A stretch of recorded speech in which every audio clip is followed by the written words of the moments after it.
Yeah, I mean, first off, like we always do is we got to show respect to Concord. We made our run going into the half, and they answered with a big time run in the third where they shot the ball very efficiently and they took shots that they wanted to take.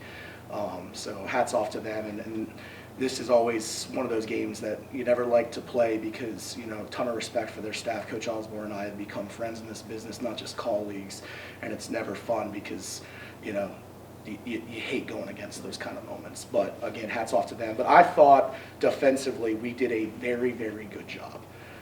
And the thing is you can tell as a coach when you're doing what you're supposed to be doing when there's no adjustments to be made. So, you've got plans B, C, D, E, F, sometimes G, you never know. But we had a game plan going in, we stuck to the game plan, and there was no need for an adjustment.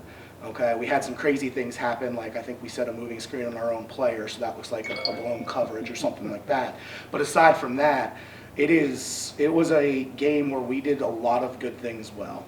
And then they just kind of got going in the second half and hit some of the tough shots that they weren't hitting in the first. And while that was going on, the stats show that we did not shoot the ball well enough in the second half to even be, have a chance in that game.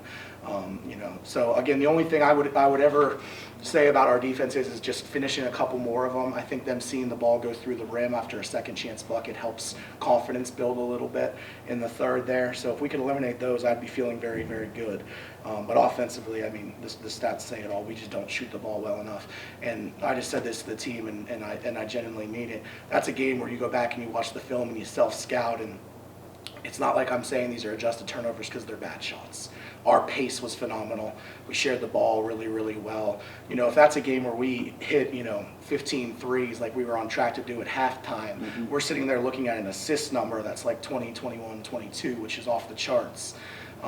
And it is just one of those things where, again, we did the right things offensively. We created the right looks, and we just couldn't get enough of them to fall. Olivia, from a player's perspective, you guys were, man, you were clicking on every cylinder coming down the end of the second half or into the first half, and then like Coach said, it just seemed like nothing would fall in the third quarter. When you're out on the court, is there a different feel? Do you start pressing? What goes on when you hit one of those stretches? I think that we just need to love each other and play for each other, which we did today. I thought our shots weren't falling.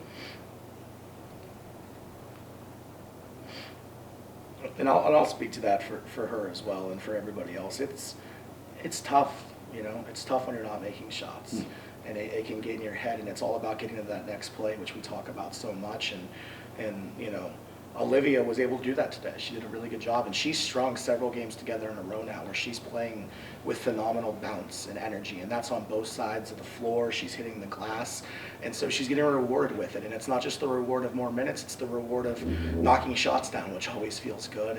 And I hate it for her, just like I hate it for Audrey with almost a double-double with rebounds and assists, which is, again, one of those crazy stats, but we can't celebrate it right now the way we want to. So I do hate that for them, because I can tell you there is nobody that loves these kids as much as we do as a staff, and it's hard to see them not be able to celebrate successes. And again for Olivia, talk about Concord a little bit. Just so many different matchups with them. You have the May girl, the kind of the long guard that's a really tough guard as far as do you put a big or a small on her, and Fitzwater is just a force. I mean, do you guys try to double down on Fitzwater and keep an eye? I mean, how do you approach that? It's tough because they're both really good players and they're a lot bigger than us, but we try to just force tough shots on them. And last question, Coach. Moving forward from here, we're in the stretch drive now. We're looking to the tournament. What are you?